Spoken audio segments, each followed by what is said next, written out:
gendering, but as an ing verb in there. Feasible idea? Well, I think, you know, if you're going to open this can of worms, then you have to be willing to discuss more than female and male identities. And, you know, I, for one, happen to think that that is not the limit of the reality, even in this room. I certainly, you know, if you had asked me to speak personally, would have told you that neither of those terms, I'm not comfortable using either of those terms to define who I am, even from a gender perspective, let alone from any other kind of perspective. I use those terms politically. You know, I use them politically because oftentimes I get a lot of harassment on the street for my appearance. And so I use the term female or woman politically to say things like, this is a woman's haircut because I'm wearing it. These are women's clothing because I am wearing them. You know, but to apply this to the theological discussion, if you're going to say that God incorporates gender, whether you're going to say that or that God transcends gender, either way you're going to have to be talking about more things than male or female. And I don't know how many Christians are ready to talk about that. But I think that is the reality before us, and I think it maybe could be profitable for communities like FCC to begin talking about that. And that might, in fact, actually have some relevance to the experience of separation between communities. Is there a question?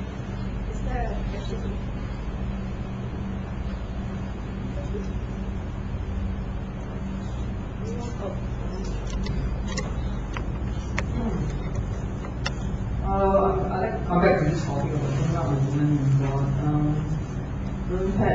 Now, given what happens when the metaphors that we use for God, language, and God imagery becomes inadequate in reflecting our experiences of our day, you know, the emphasis on this patriarchal sort of characteristics of God has led to an impoverishment of our experiences of the sacred presence, as put it this way. So I just want to latch on to something that you said earlier about inclusive language. How do we actually come up with this holistic God image which incorporates both male, okay, or rather both the masculine and the feminine traits, and which emphasizes on inclusivity? Maybe you can just enlighten us on that.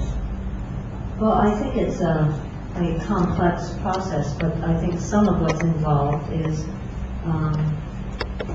creating the kinds of liturgical space. I like to talk about liturgy as the visual aid for the reign of God. That you know, it's where we actually see someplace during the course of the week what the reign of God would be like here on earth. And so I think, you know, having the kind of liturgies where people can actually bring their experiences into that liturgical concept, where many different kinds of people can be seen in leadership positions in that liturgical concept, where the person delivering the sermon is really mindful of not only the language being used, but the examples being put forward. You know, it's all fine and good to talk about we want more women in our community, but you have to be talking about the kinds of experiences that women are having. And you know, I don't think it's so dry, for example, to ask questions about why women make less than men in work, and to relate that to concepts biblically, and to talk about that from a biblical perspective, because certainly the religious right talks about it, but uses it in a more oppressive way. I think, you know, one of the things we did, if you want to talk about concrete things, about 30 years ago was close ourselves in a room and have a big battle, actually, about what kind of language was going to be used. And out of that, we produced the pamphlet on implicit language. And it was a knockdown, drag-out battle because some people are really wedded to language as, I don't know, something sacred, as opposed to being wedded to their experience as something sacred. But if you're willing to engage in that kind of invested way, I think you can come up with the language that represents you as a community of faith. The commitment we made in that was that that would never be the final articulation, that we would keep having those discussions. We've made some very concrete commitments to balance visually what people see when they walk into an MCC service, what they see racially, what they see in terms of the gender spectrum, what they see in terms of the class spectrum, what they see in terms of the education spectrum, the age spectrum. And you may think that those are just little things, but all of those things really impact not only people's experience there on Sunday, but how they will end up thinking about Scripture and how they will end up thinking about God, and eventually how they will end up thinking about themselves. Actually, I think that there's actually a number of interrelated points that came up, and it's kind of triggered partly by Roy and what you're saying right now, also is that what we seem to be saying is that, you know, we need to relanguage our faith experience, yeah, and we need to relanguage our faith experience within the communities that we come from, and we need to relanguage that, accepting that relanguaging is a tentative relanguaging, right? Because we put experience as the dominant coordinates of faith.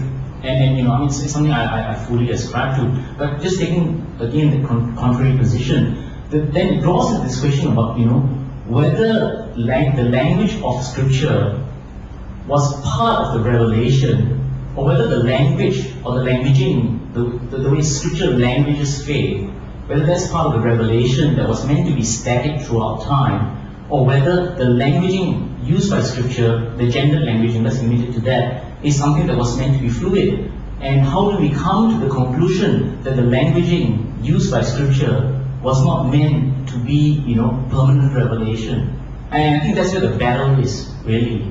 Because most, let's say, right-wing fundamentalists, for example, would say that the languaging used in Scripture, the gender languaging used in Scripture, is part of the fixed revelation of God. Whereas someone like yourself would say, no, it's not. You know, we relanguage as we move through history, and I think that's where really the battle is. You know, and how do you come to the conclusion that languaging needs to be relanguaged, and how do you answer to somebody who let's say comes from a more fundamentalist position, says no, that languaging, the gender languaging is fixed, is part of the fixed revelation. I think it's merely the historical context.